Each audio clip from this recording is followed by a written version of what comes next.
Whoa, it's Friday. It's that time of the week, and we are back for the wrap up. Bum, bum, bum. Dads, mums, Team Superdad members all around the world, friends, family, in fact, anybody I've ever randomly bumped into on a bus or in a pub. This is the wrap up. Welcome to Team Superdad. Real dads creating their best lives ever. More time, more money, more fun. You are not alone. You're on Team Superdad. Hey, welcome. It's Friday. It can only mean one thing, other than comic relief. It is Glenn and Johnny, a dating dad, and Team Superdad here for the Team Superdad wrap-up. Glenn, good to see you, buddy. Nice to see you back on a Friday and not a Saturday jobby again. You haven't been out on any more dates this week, then? Oh, that's why we did a Friday. That's why I did Saturday last week, wasn't it? Well, we could have done it. I could have squeezed one in early, but I was... That's what she said. I was washing my knob and sorry, knob of butter, carrots, getting dinner ready. Yeah. Oh, so we got an update on that date, didn't we? Yeah, because we got together on the Saturday. Did actually go and have a COVID-friendly date on Tuesday with said lady. Yeah, it's very good, very good. Anything to reveal, or is that just a lovely walk in the park? In a second, we'll come on to that in a second. Okay. What I will say, though, for anyone who's not joined us before, this is the wrap-up. We do this on a Friday night, sometimes Saturday, but it's the end of our week. It's a celebration of all things we've done. And if you're familiar with Team Superdad, then you'll know that we work in the F5, which is focus, fitness, finance, family, and fun. Fun. The F, the big F at the end. If you don't reward yourself, if you don't celebrate the highs and lows, the good and the bad, then it all just gets a bit heavy. And as my old man said to me, son, I'm just not sure you're having enough fun. Well, he should have come to uni with me. But in other regards, he has been a bit right. And for our friends who are back with us, regular listeners, thank you. It's good to have you here. I'll tell you what we would like for regular listeners. Ask us stuff, send us stuff in, like we Hot in the 90s is a good one. We do have a couple of regular features on the wrap up. But if you want to send in your Hot in the 90s, Glenn and I will gladly discuss and debate the merits of that Hot in the 90s. Have a look how she's looking now and see if there's any chance that she would consider Glenn or I as a suitable date. And don't forget, attraction is about being attractive. Is about more than looks. So if you wanted to do a Hot in the 90s that was about, you know what, this is one sexy brain, then, and I'm not talking about that weird thing that used to be in Teenage Mutant Ninja Turtles in the middle of kind of that, I can't even remember what that thing was called, but one of the bad guys that wasn't Shredder. As long as it's not that, because I'm never going to accept that as being a Hot in the 90s. But yeah, they don't just have to be physically attractive. Although, I'm never going to say no to looking at a beautiful lady. Carol Vorderman, got it both? Had both? Carol Vorderman or Rachel Riley? Oh, Rachel Riley. Which one? Yeah, Rachel Riley. Gun to the head is Rachel Riley. Rachel Riley. I mean, I would never have said that you could. By the way, if anyone doesn't got no idea what we're talking about, Countdown. Countdown. How can people not know who these people are? Listeners all over the world, we're huge on the internet.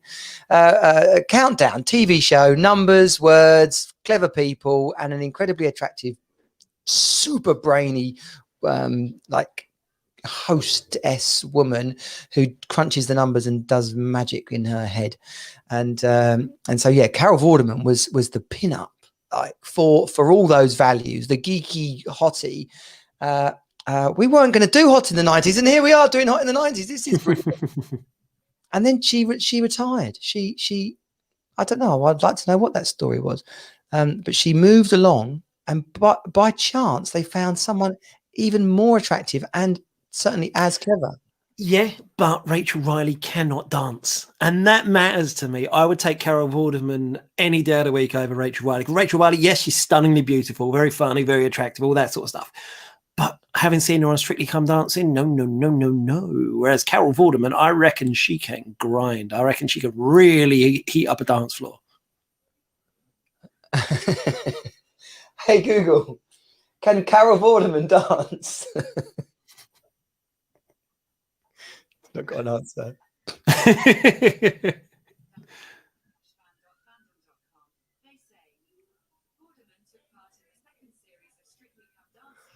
She was in Strictly. Vorderman took part in the second series of Let me see.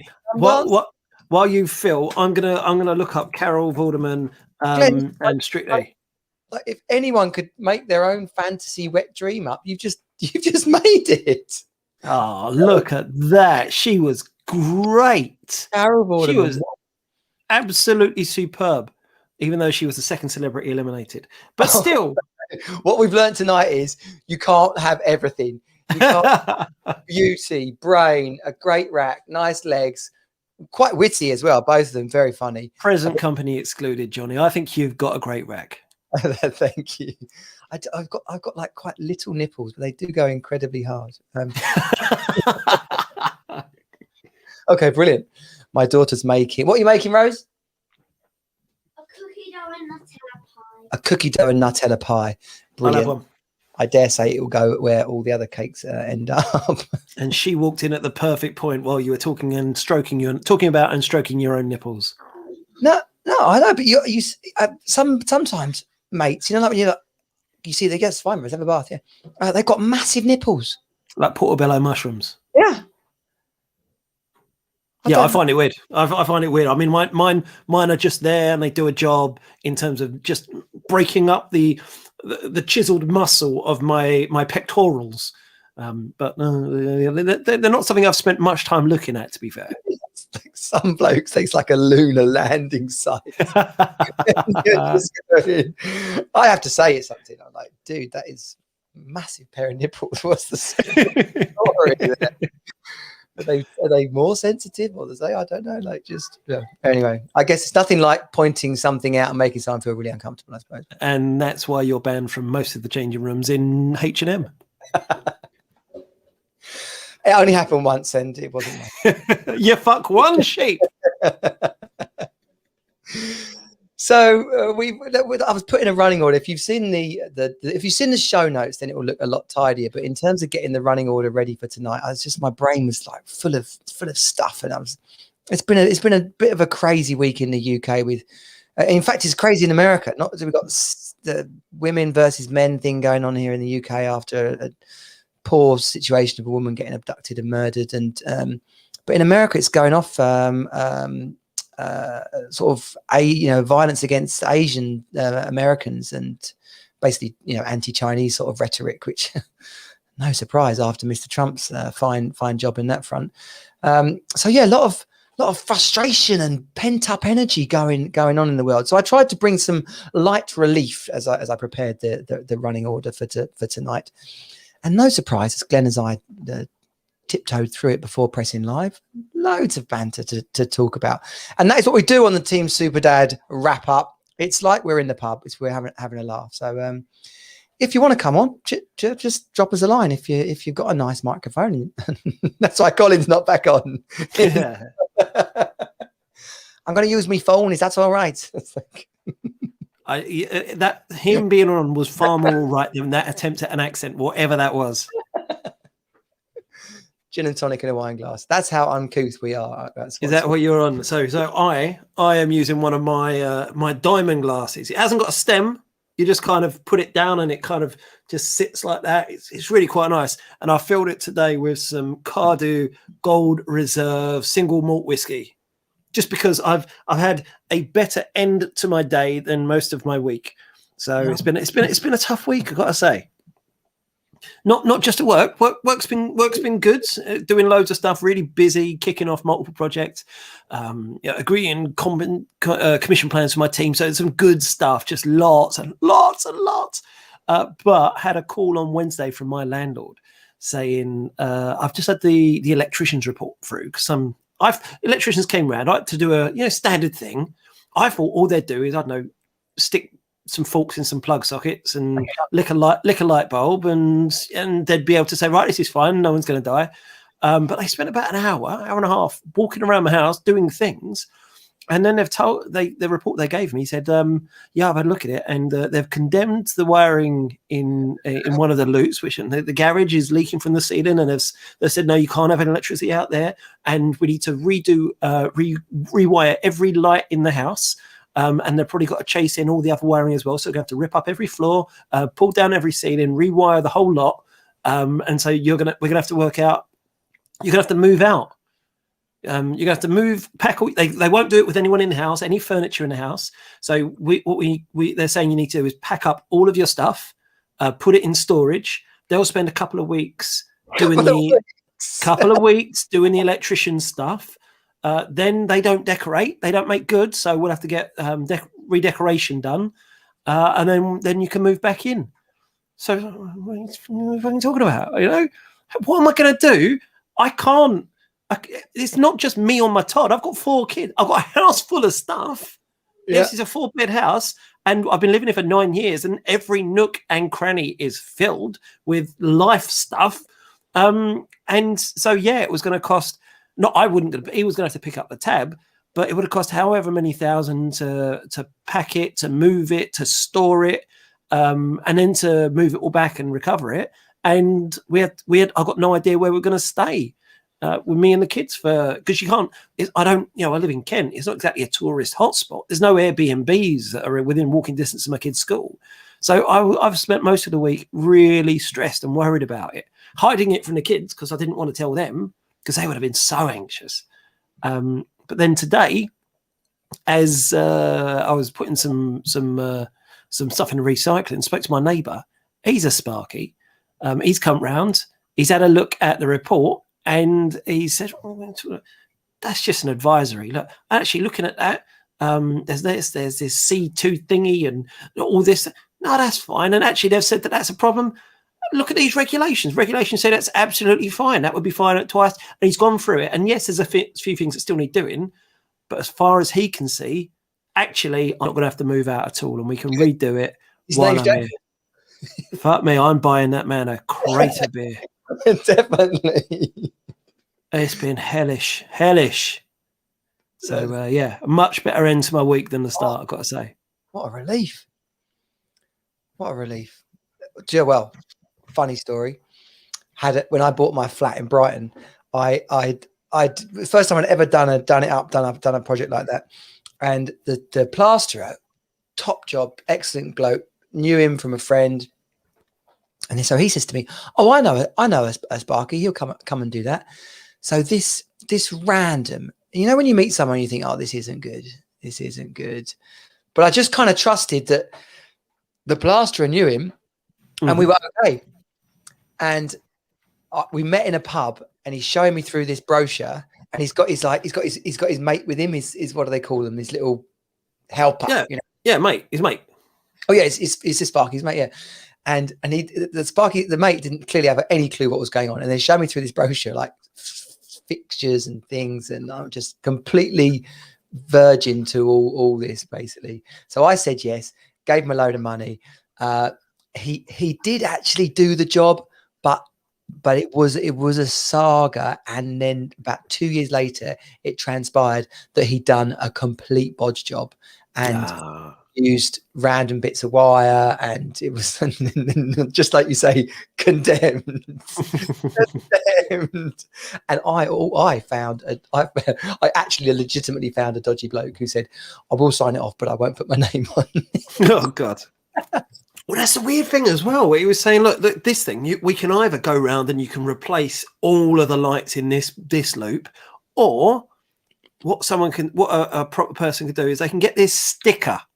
And they can write on it, only this class of replacement can be used. Stick that on the fuse box, and that'll do the job. Happy days. Fucking hell! How can a sticker be the equivalent of a rewiring job?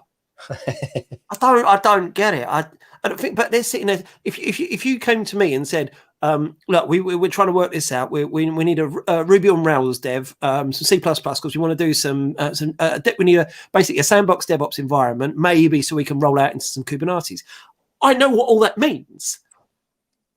Fucking electric bits and plugs and codes and regulate. I ain't got a didgeridoo. I do not know what they're talking about. So you just got to find someone you trust. And thankfully, because he lives next door, he's unlikely to screw me over on this one. He's a lovely bloke. Unless he wants to buy the house. cheap. No, he's just moved in and they've put a planning application in for a double height extension. So I think he'd also want to keep me sweet, so I don't object to it. Oh yeah, totally. Oh no, it's all coming together now. Oh, it's good. It's good. Well, people connecting during this tricky time. I fear everyone's kind of gonna start warring with each other, but that's a relief. That is what it's been recently, hasn't it? Everyone, I've had loads more abuse. It seems to be ramping up online. The abuse I've had for various different things. Like there was this bunch of people in Surrey, I think it was, who basically gathered in a park and did loads of like play. Like I'm talking, not just talking 2 or 3 families. I'm talking about 50 or 60 families got together. And they're doing the hokey cokey and doing all this stuff together in this enclosed space. For me, that's fucking mental. Yeah, it might be fun and all that, but the whole point of the hokey cokey is to hold hands and get really close. Now, what do you not want to do in this COVID environment? Fucking hold hands and get close. So when they tweeted it out at the BBC, I said, look, well, how comes this is allowed? How comes no fines were issued? This is a clear case of if they want to do this, then all they're going to do is if one person had COVID there, then they're going to spread it around and the cases are going to rise and we could end up back in lockdown with this sort of, if everyone did this. And the abuse I got, the shit I've been getting all week for this. On and Twitter. I think, on Twitter, for that and other things as well, people have just been so much more aggressive. And I think it's because we've been away from human contact for so long that people have forgotten that if you say something arsey and you're an absolute dick, you'll probably get a smack. And they've forgotten that because they're all doing it via their keyboards now. They've forgotten the impact that things have and that every person behind a Twitter account is a real person. And that distance has created this anonymity where people think they can get away with saying what they want to who they want when they want, and there's no consequences to it. And I'm hoping that as we release ourselves from lockdown, people might just start getting back to a world where they realise that they shouldn't be such a dick. Yeah, well, will they just end up fighting? That's fine. Lamping each other. This lady outside the school today, there's about 6 different parents, me and 5 other different parents. So we're kind of scattered and chatting whilst our kids play, right? So we're talking in the sunshine, and it was lovely, right? So then we're on the pavement. So a woman is walking up towards us. She's approaching us, and so she basically shouts in this narky tone, "Get out the way! Social distancing!" Right? So I said, you could just say, "Excuse me, we're like, this is fine. The sun's shining, everyone's happy." And she starts absolutely ranting at us about social distancing, and then she says, "I've had both my jabs. I've had both my jabs." I don't think anyone's had both their jabs. I don't know. Well, she wasn't that young, but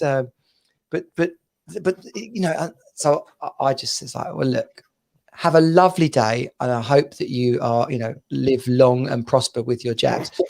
So on she carried. But this is my fear, actually. I thought to myself, there's going to be this divide afterwards where people kind of are done with it and are happy and they got their vaccine and they're pretty chilled out about it. And this other group of the population who are going to carry on jumping out the way, being really cold and frosty. And I don't know. I hope not. I hope is it going to be weird? I think it'll take. I think it's going to take a while to settle back in. I think there's for several months and so on. It's going to take some people a lot of time to get back into things, but I am never going to underestimate the ability for people to forget the bad times. We forget lessons, and the good and the bad. People in general, when we're talking about big groups of people, are stupid. We forget things, and we just devolve to the mean. And so we're all, I reckon, within a year or two, we're going to be looking back and think, "Fuck, that was hard, weren't it?"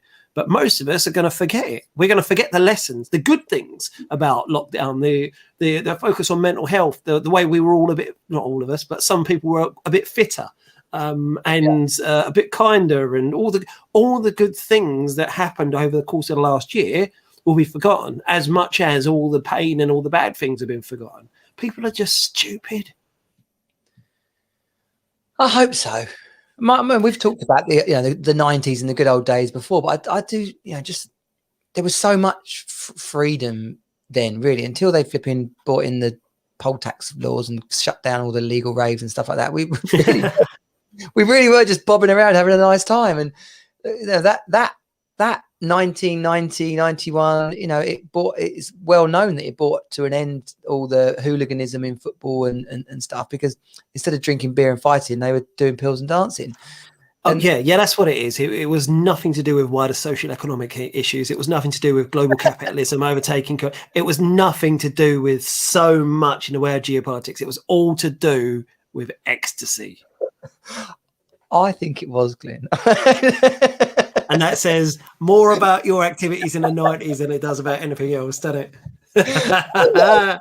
I'm like, that sounds interesting. Tell me more about historical evidence that I know nothing of.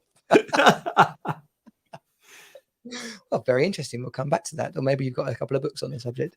Yeah, links will be in the show notes. Well, something else you told me you found out about today, Glenn. I noticed it was World Sleep Day.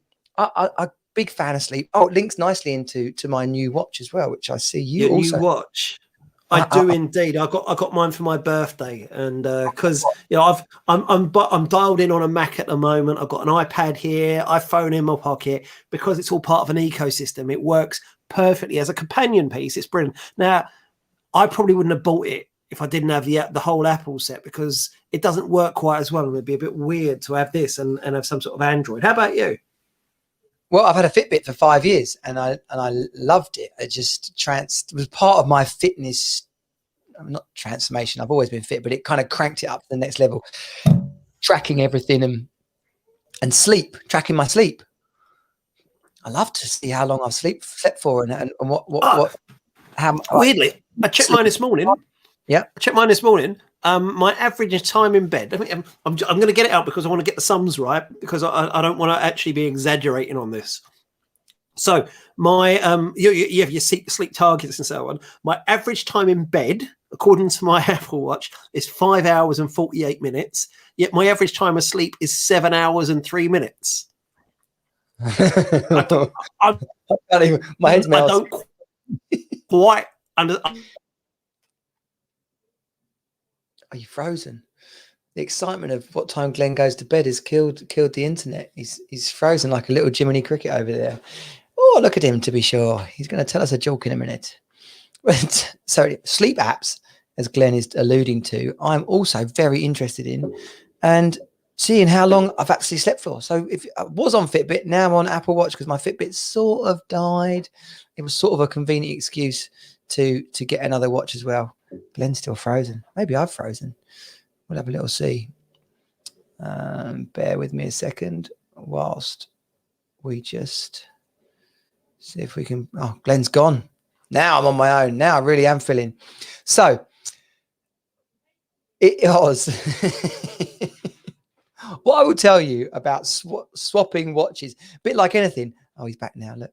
Fucking bollocking shit stained wank of a connection. Ah, you're right, Johnny. How's the Tourette's? How's the Tourette's this week? Nice. Oh, annoying. That's okay. So I was trying to feel, but I was also trying to work out whether it was me or you. So it's quite disconcerting. No doubt it was me. Okay, good. I'm normally very good at feeling, but that was an awful job. Thanks for hanging in there with us, gang. Yeah. So got my Apple Watch. Glenn's been sleeping for 7 hours, but only been in bed 5, which is skills. Mad skills. Yeah. It's efficient. I'm an efficient sleeper. Have a look at your settings, son. Have a look at your settings. So I got my Apple Watch out. Got it on eBay. Too expensive to buy new, so got it on eBay. To be honest, I got a deal. I'm why someone would be selling this for that price in this condition. I suspect it was stolen or something. But yeah, the whole box and everything. Okay, so it had nothing to do with me where it came from. I bought it in proper good faith. But yeah, but I turned it on and it downloaded all the apps off my phone. So just blip, blip, blip, blip, blip, blip. The battery went flat in about 2 hours. So I had to go in and start clearing it all off. But in terms of the tracking, it's transformed my diet, my sport, my running, and all that side of things. But the Fitbit's beautiful because it just goes steps, heart rate, calories, sleep, right? So and it's all just kind of because there's a lot less to see on the Fitbit. It's just all just kind of there. So now I've been trying to learn where all this stuff can be found. Steps, calories, Yeah, heart rate. It's all there, man. You just got to zoom a bit. You just got to work out which is which. I It's just know. it's But fine. You've got this. Oh, yeah, I know. Oh, thank you. But I'm a watch virgin, and I'm working on it. But yeah, so today was World Sleep Day, though, Glenn. World Sleep Day. It was, and not only was it World Sleep Day, my workplace. I work for an amazing company. I bloody love my company, and today they brought in an actual sleep expert to do an hour-long session over lunch, teaching us about sleep, about breathing, about routines you should be getting yourself into, and how you can do better sleep. And I said, look, these are all just options. These are things you can do. If you choose not to do them, that's your choice. That's a life choice. But we're going to give you the information so that you can actually make that choice yourself. And they did things like some things they were saying I'm never going to do. But they said, like, if you sleep with your mouth open, then firstly, you're going to snore more. Secondly, you dehydrate better and all that. So get some tape, tape your mouth up under the chin. And it means you age less as well, apparently. So some of this was a little bit out there. But then other things, the normal stuff of don't have your phone on when you're going to bed. Do you snore? Me, I'm sure especially after drinks, I definitely do. I know I do. I don't snore. I wish I didn't. I would have surgery if it meant I didn't snore, but it's just, what can you do? I can't do anything about it. The odd occasion I've snored, I've woken myself up and I'm like, I'm not doing that. Because my dad snores like a bear. He snores so bad. When we go to hotels, he purposely books a room down the corridor away from us, out of like decency. Of course, no, it can't be so good for the other people in the hotel, but it's certainly away from us. It is that loud. Yeah. I did have a girlfriend who used to wake me up. She'd wake me up and say, you've been snoring. You need to wait until I've gone to sleep before you go to sleep. I'm like, what can I do? And then you're laying there thinking, is she asleep yet? Is she asleep yet? And then I'd get poked in the ribs when I fell asleep again. And she's like, no, I haven't gone to sleep yet. but yeah, so you meant to do that. Over. yeah, that did not last. I've added it to my list of dream woman, very deep sleeper. But one of the things I didn't realize, she was, the caffeine thing. I can understand not having 4 double espressos at 9 o'clock at night. I can get that. But she was saying you shouldn't have caffeine after 2 p.m. Yes. And that includes not just coffee and tea, ice cream. Ice cream. Ice cream's got caffeine in it. Who knew? How the fuck does caffeine get in ice cream? And if that's true, then are you meant to have ice cream only with breakfast and lunch? Is that a lunch thing? Because ice cream for me is an evening and kind of after dinner thing, or when you're out and about on a hot day. The amount of caffeine in a flipping, what they call those, a 99. Yeah, or anything like the ones that my kids. Ben and Jerry's. Yeah, all exactly the tubs. Yeah, the tubs. The caffeine. I guess if it's got chocolate in, it's got caffeine in. Yeah. Okay. So what about messy bedrooms? Boudoir versus. Yeah, that's a big no. It's a huge issue. You have to have a tidy room. It's a mental health thing, which then allows your brain to sort itself when it's in REM sleep. Then you actually, if you've got a messy room, your brain doesn't switch off in the same way. It's just caning you. You fucking mess, twat. It's like, shut up! I'm trying to sleep. But it's weird. I do understand what they mean, because like, if I've got my room and it is a bit messy, I've got kids' birthday presents stored off in one corner, and like the washing to be done, and then the clothes I've taken off thrown on the floor and whatever. It's not a pleasant. It's not a nice environment, is it? Whereas if everything is, your bed's made with fresh bed sheets, which bloody hell, that's always a nice thing. And everything's put away, your brain, it feels a bit more serene, a little bit smoother, and that just helps you drift off. Boudoir, it's feng shui. It's ikigai. It's the kind of making your environment for you. The phrase ikigai has been mentioned in my bedroom more than once. Shut a lisp. So that's flipping amazing. I saw it trending on Twitter today. World Sleep Day. Sleep is fascinating. So as well as our watches and sleep tracking, check out circadian rhythms if you're listening. If you're into sleep, I think I've mentioned this before. One of my significant relationships, she had insomnia. So I decided to fix her, which didn't go down well. But in the process of me deciding I was going to fix her, I learned a load of stuff about insomnia. Circadian rhythms, fascinating. You go through cycles. So you want to go to bed at the right time, because if you go to bed on an up part of the cycle, that's ridiculous. You're just gonna struggle to get to sleep. And the same with when you wake up. You want to wake up on an up part of the cycle, because then you won't be groggy. And if your up cycle starts at 6 o'clock and your down cycle is kind of 6:45, if you get up at 6 o'clock, you'll be better refreshed than you will be at 6:45.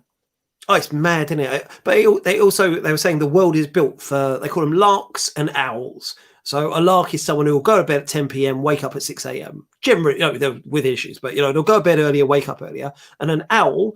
Go on then, Rose. The charge block that we put our things in is going like. Okay, just unplug it. Yeah. Go on, sorry, Glenn. Yeah. Because you've got larks who are early to bed, early to rise. Which the country seems to think are more virtuous for some bloody reason. And then you've got owls who go to bed later. They might go to bed at 1 a.m. and then be up by 9 a.m. Trouble is, the world is built for larks. And everyone thinks larks are the right thing to do, when it's just a different mindset. I know I'm an owl.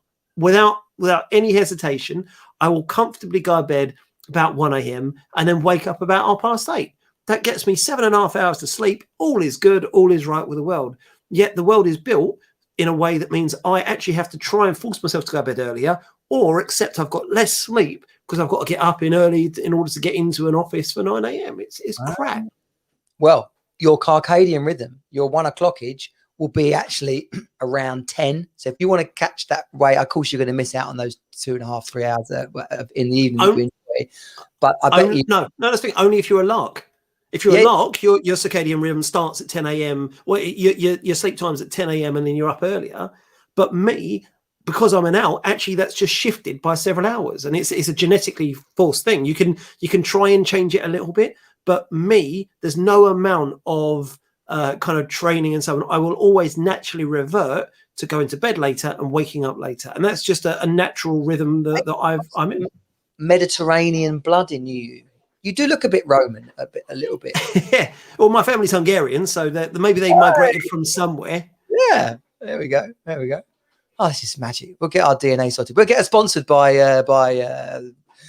Ancestry.com. Ancestry.com. Yeah. Get your affiliate link at the end of the show. Well, on the subject of bedtimes, it's comic relief tonight. Telethons. Have you ever watched a telethon all the way through? I have that. Well, I'm actually wearing red today. I'm wearing my the office US office Scranton Dunder Mifflin t-shirt because it's red. So I've had to wear some red today for comic relief. Okay. But I'll be honest. I know nostalgia's not as good as it used to be, but neither are telethons. Telethons used to be, here's a big chunk of content. So for comic relief, it was, here's loads and loads of funny stuff. And then every now and then, Lenny Henry will pop up. This is just my memory of it. I don't know if it was really like this. But then Lenny Henry will pop up and he'll say, by the way, give us, here's the phone numbers. Let's do something funny and let's make some money and help these people out. And then every now and then they'd do the cutaway to sad children. And this is why we're raising money. Whereas now it seems to be, here's sad children, here's sad children, here's sad children, here's sad children, here's presenters. Here's a joke. Here's a little bit of funny. Now here's more sad children. Here's more bad things. Here's why you need to donate. Here's something we're going to have funny that's later on in the show. Here's more sad. It's just fucking boring. I'm not going to watch it. I'm going to wait until the YouTube highlights come out. Yeah, maybe there aren't as many funny people around. Maybe there's the rich vein of British comedians. Maybe it's a little bit thin on the ground. No, it's never been deeper. Never been deeper. Stand-up comedy in this country is booming, and because at the moment as well, I mean, you need in order to have edgy comedy, you need center lines. So you've got your Michael McIntyres, your Kevin Bridges, and your Sarah Milligans, and all the kind of standard things that almost everyone they look at and think, oh yeah, he's funny. And then you've got your new wave, your edgy comedy of so many different types and sizes. It's British comedy is at its peak, yet they're still rolling out Lenny Henry. Yeah, Lenny's the anchor tonight, I think. And I know anchor. That's the thing. He's been around forever. He's part of it. He's an institution. But there's so many more funnier people out there these days. The whole thing should be about comedy. I should be wanting to watch it, and by doing that, at the moment, I don't want to watch it because I know that almost all of it is going to be trying to tug on heartstrings. Yeah. And I think back in the day, the idea of we're going to stay up all night and there's going to be people ringing on phones the technology is going to mean that we can work out how much money's coming in and it's going to be exciting. And, technology's caught up to technology's so far ahead of us. Just like, how much Bitcoin is that, mate? What is that? 10 million you've raised. How much is that in Bitcoin? I feel like they should find a way of doing this on TikTok. I don't know how, I don't know what, but if they can't do this via TikTok, then they're missing the wave. Yeah. Or just do it on one NFT. Just mutantly good NFT, and they just go, right. Comic Relief's going to be on for 10 minutes this year. There's just got this. We put all the content in this one NFT, and it's $1 billion. It's £1 billion. Yeah. What are NFTs anyway? I mean, I can tell you, but it's a bit like the ecstasy in the 90s story. Don't really call me, man. It's a thing, and it's brilliant, and it's loads of money. Yeah, it's going to be good. Well, look, rather more seriously, we are just on this subject of news and things. We've scheduled on Monday night. This is kind of a message for listeners and watchers. We have scheduled on Monday night, Glenn and I, off the back of the sad Sarah Everard story and the wave of sentiment and news and comment around men and women and sort of attitudes and sexual abuse and just like a whole. This is just a mess, quite frankly. So much commentary going on, and I'm thankful to know some pretty awesome women who are both intelligent, successful, opinionated. And I think you put a post out this week, Glenn, about if anyone's not a feminist, then they're a twat or something. Basically, they are. I stand by that, and I did get I got some abuse from a few people saying virtue signaling and feminists are crap and they're offended by everything. Mate, you don't understand feminism. If you think that women want more than men, if you think that feminists want women to be above men and for men to back down and stuff, you don't know what feminism is, because feminism is just about equality, and that's both the good things and the bad things. For me, feminism is every bit as much of eliminating the pink jobs and the blue jobs in the house as it is about equal pay and equal rights. It's just about equality, and if you can't wrap your head around that, you're a dickhead. Well, no, and it's great that we're having this conversation on the wrap up and on the Team Super Dad podcast, because as a dad who had to go through child court and a lot of stuff and muck being flung, and I could be quite easily triggered about some subjects, and then I have to catch myself, and because that's not my intent at all. But I think inside of some people, they're so caught up in their story that they're unable to appreciate the millions, let alone billions of other stories that there are out there. So I'm really looking forward to this conversation. Yourself and I are going to be on there. Liz Evenden and Joe Baldwin Trott are going to be joining us. Two cool women, two attractive women as well, actually. Very intelligent, funny. It's not going to be a boring conversation. I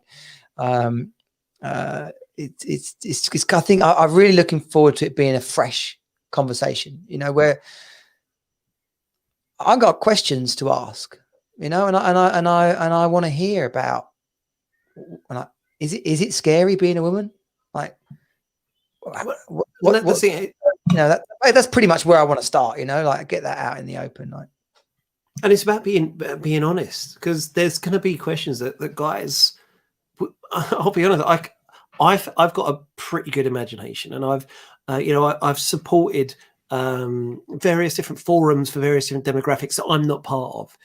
So I, in various councils, I've been facilitating LGBT forums, ethnic diversity, or BAME forums, and so on.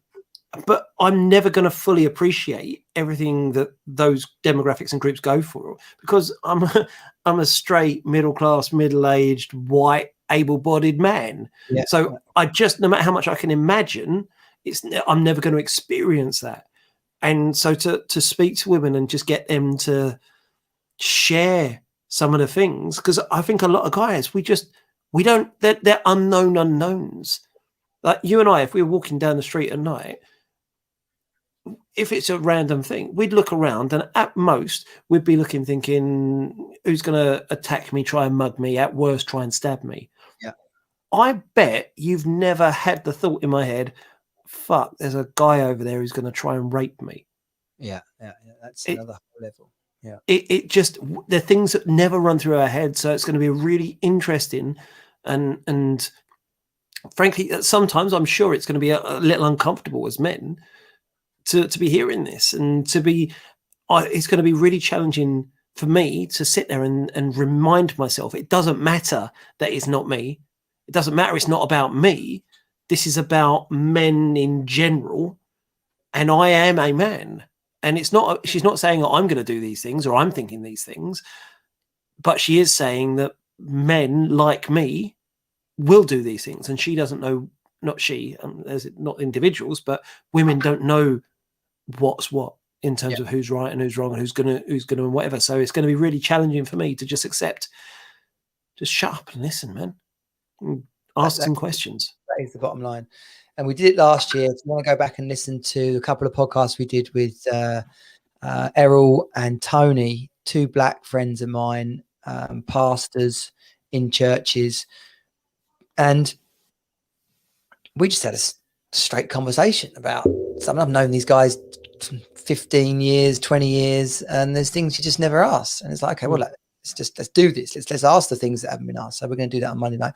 So yeah, if you go over to just any of the Team Superdad socials, there's mentions of it. If you go to the teamsuperdad.com/network, you can sign up there for the network, and we'll be sending updates of when the event is.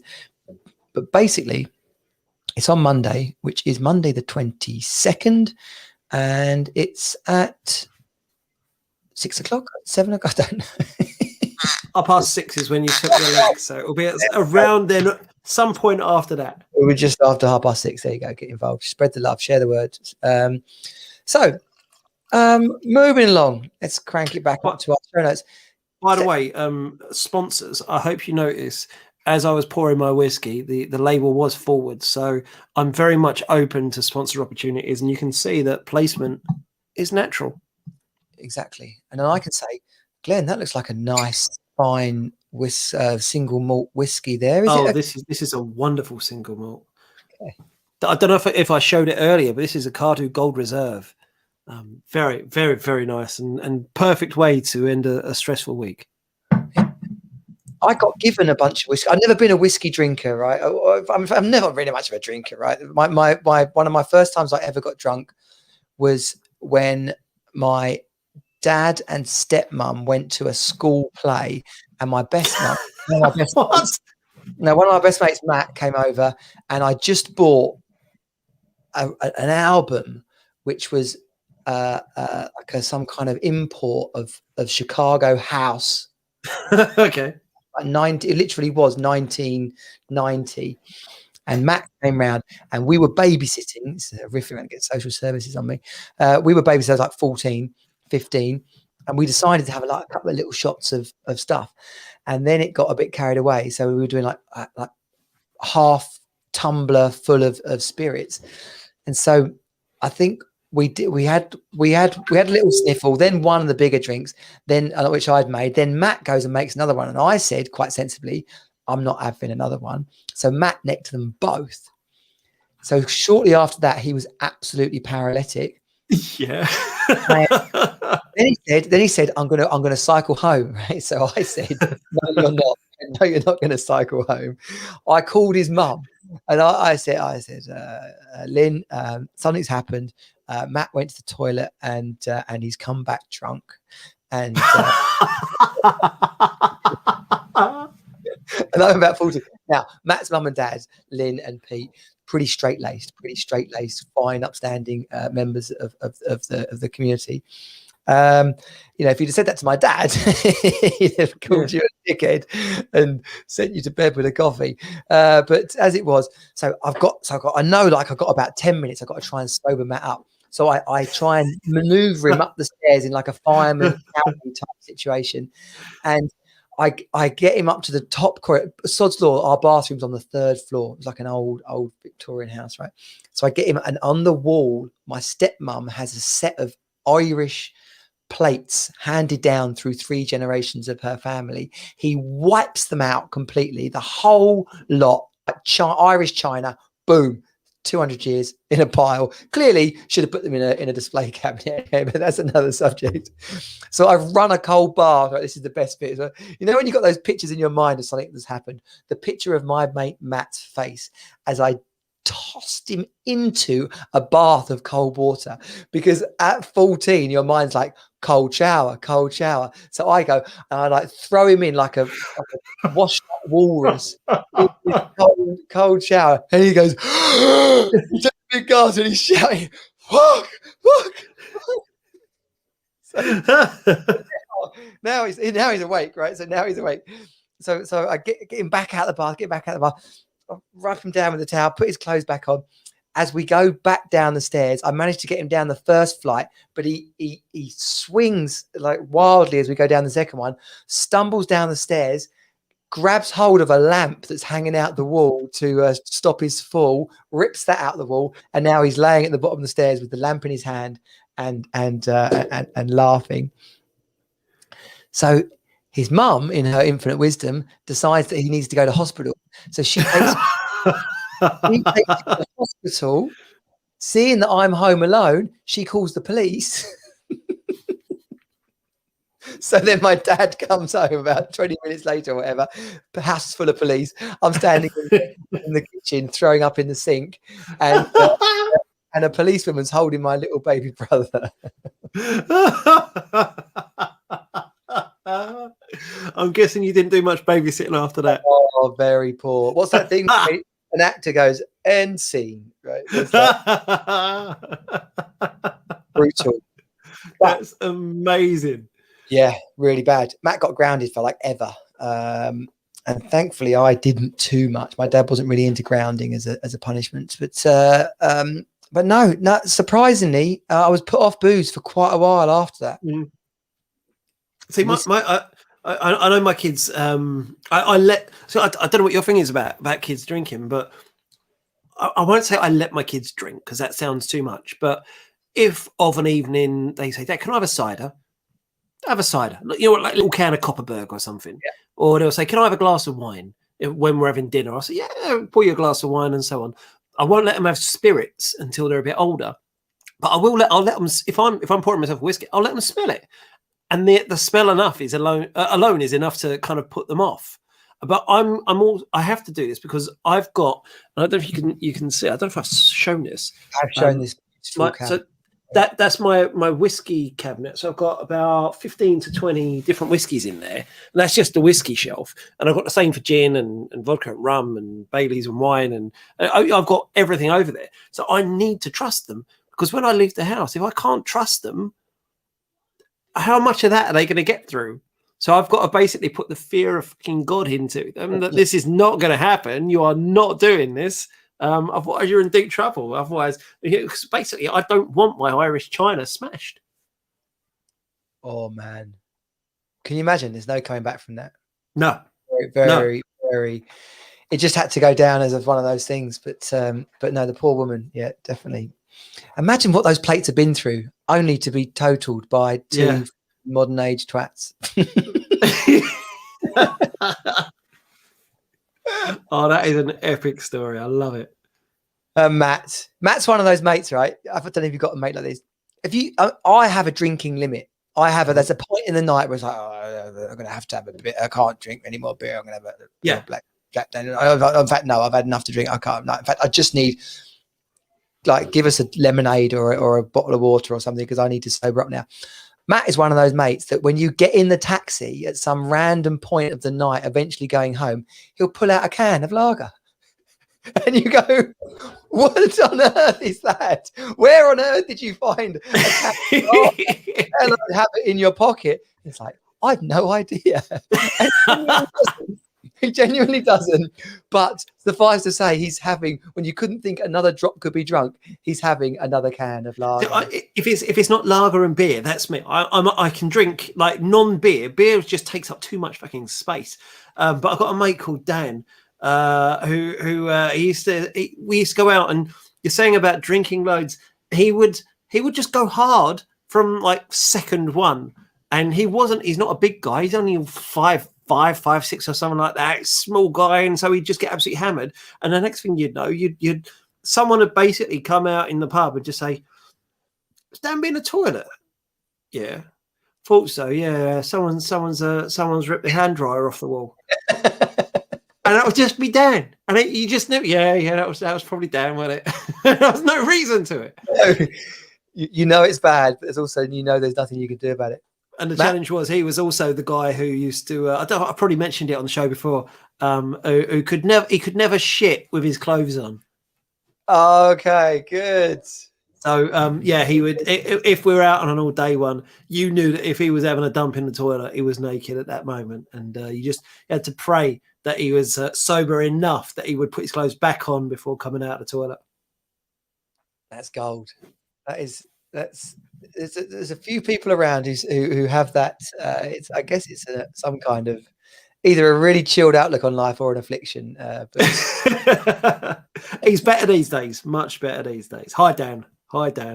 Good to have you on board, Dan. If you want to meet someone else who also gets undressed to have a crap in public, I do know someone, so I'll introduce you. You two can compare notes. Yeah, Gina, maybe I should try it. Hang on a minute, we're knocking it. Have you ever stripped off and had a dump in a pub toilet? In a pub toilet? No, because that's fucking weird. It is weird. Maybe we should. There's no two ways about it. That's mental. I'll probably go in the disabled one though. There's more space. Oh, look, my daughter has made this was the Nutella and what cake? Oreo pie. Oh, good. Wow. Well, it's got chocolate. I can't eat that until Easter. I'll save some. I'll eat it. Yeah, we're gonna send it down the wave, the wires to Glenn in West. Well, Glenn, we're hitting 52 minutes already. Before we move too further on, quick what to watch. I saw Ted Lasso this week. Have you ever seen that? Good? Yeah, no, I've got Apple Plus, and I said to people online, what's the point of Apple TV or whatever it is? And that was about the only show. They said, you know what, that's probably a good one to try. Any good? Very funny. It is very funny. Well, I'll give it a watch. I've just started a series myself. I've just started on Prime, The Vikings. It's fighting, shagging, and eating meat. Yeah, it's all right. It's not quite Game of Thrones, but I'm sort of 2/3 away through series 1, and it's good. I won't say it's great. It's good. And that at the moment is enough. You know, at the moment, I rate my TV shows as the same as I do my women. Good is good enough. I don't need great. Everything's out of 6. But yeah, I'll definitely happily watch a bit of Ted Lasso at some point, just so that I can make the most of using this Apple TV, because there's so many bloody streaming channels, and I've got them all except for BT. And I just don't use them enough, so I've got to find some things to watch on them. Well, I can't say I'm your man. I'm your man for comedy-based, irreverent, occasional series of stuff. Yeah. Well, we actually sneaked in a hot in the 90s, which I didn't have planned. One thing we're gonna start doing, which I don't think I've told you about, I made because I like to have a little regular. When we're stuck for something, it gives us something to come back to. And also, people like things that are regular. like watching reruns of favorite shows. It gives you an It's angle. comforting. Yeah. That's exactly it. So first times and best times. I figured we could Okay. first times and best times. And I thought of that because I drove past the Holiday Inn Ashford on the way to seeing the new interesting and hopefully very positive friend. And I drove past the Holiday Inn Ashford, which is where I lost my virginity. Fucking hell, man. That's classy, that is. It's better than the back of a car. But it's a Holiday bloody Inn. Come on. Wow. I thought that was all right. I thought, well, back then, yeah, you would have, because that's you're gonna pop your cherry, then let's do it nicely. Let's not feel uncomfortable about someone coming in. Let's be classy. You know, if Alan Partridge was going to pop his cherry, it would have been at a Holiday Inn.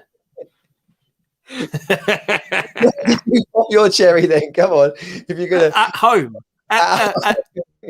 Yeah. She came and stayed over.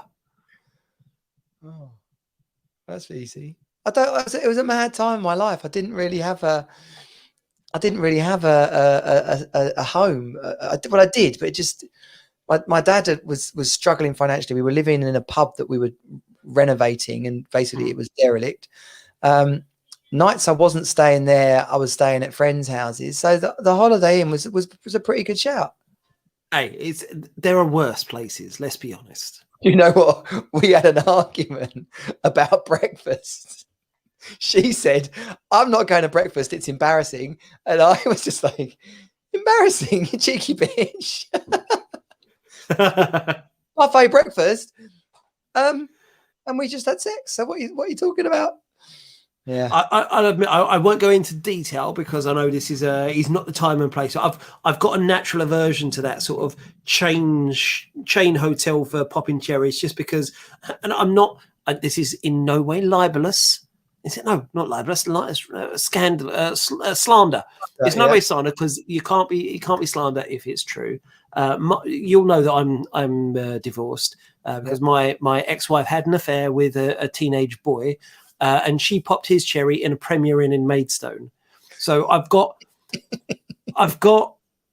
a slight aversion to a chain hotel and cherry popping. I'm open about that. Okay, that's your counselling. That's your like. It's a trigger. It's a trigger. That's it. It's a trigger. It's a trigger. Did you say virginity? Premier Inn. It's over here. Glenn, back down. Oh man! And how do you know it was his virginity, or was that just part of the story? She was quite open about that. Oh, okay. Like Lucy in Brockmire. It was a period of my life I don't wish to repeat. Oh man! A mate of mine, his girlfriend came out after 3 years of them being in a relationship, and it took him about 6 years to get over it. His whole masculine identity was just destroyed by the fact. I'd have been fine with that. That would have been great, you know, if my ex had left me for a woman, because I can't be a woman, so that's okay. If she'd have left me for a rich man, that's fine, because I'm not going to be a rich. If she'd have left me for a good-looking man, fine, I'm not going to be. But no, anyway, there's a whole world of there's a whole episode there just in and of itself. Okay. Well, I guess if you're going to get dumped, what she could have done, the lesbian friend, she could have brought her mate over. They could have had a threesome, and in the morning they could have been like a sting in the tail, which was, I hope you had fun, but just so you know, me and Sally are off. you do realise that lesbians aren't always bisexual as well, yeah? So Sally might have not liked the cock. I don't suppose either of them would have, but I mean, it would have been in an ideal world, it would have been a wonderful parting gift. That's what I'm saying. A parting gift. It could have softened the blow for Dave. It could have really helped him out. Because that's the thing. Everyone goes on, and this is one of my annoyances. Everyone who's ever kind of had a threesome goes, "Oh, it's not as much fun as you think, and it's not as good." Fuck you. I want to find that out for myself. Yeah. You know, I'm happy disappointing two women because at one, I'll know it. I'll be able to prove it and test the theory because they can't be that bad. Because otherwise, you know, porn would have a whole. It wouldn't be quite the same. No. Your worst nightmare is they're having more fun without you. You're like, I'm still here. That's fine. You go crazy, ladies. I'll just sit on the sofa and I'm good with this. You just go to town. I'll check Twitter. It's fine. That's a fair point. Actually, that is a fair point. As long as everyone's having fun, that's all it needs to be. Oh, that brings us back to the top of the show, Glenn. Perfectly talking. We came in with fun and we've gone out with fun. That is a beautiful, beautiful end to this week's. Isn't that one of your 5 Fs? It is. It's the best one. It's the end one. Whatever happens, end with fun. Fun. Well, I'm off to watch Comic Relief. With any luck, I'll catch Lenny Henry telling a joke to James Corden as flipping Barrymore makes a comeback on stage. Hey, I tell you what, it's been that long in lockdown. If he invited me to a pool party, I would be there. I'll be there in Speedos. It's like, oh, Barrymore pool party. Fantastic. I have been dying to get an invite. Trouble is, he's been drowning in people trying to get into his parties. He's just gone off the radar since his last big party. Anyway, can't imagine why. No, not at all. Glenn, good to see you. If people want to come and take the piss out of you and have a go at you, where can they come and find your latest annoying tweet? Go to A Dating Dad on Twitter and just bring it, bitches. I've got a thick skin. See what we can do. Just be funny or intelligent when you're insulting me, and I'll appreciate and respect it.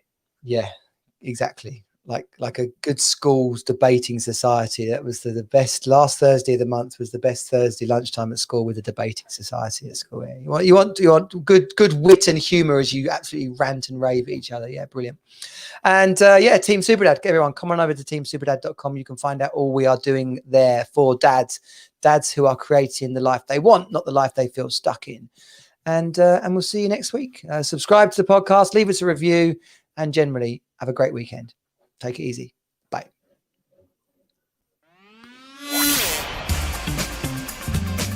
This has been Team Superdad. Find us at teamsuperdad.com. Join the program and create the best life ever for you and your children. You are not alone. You're on Team Superdad.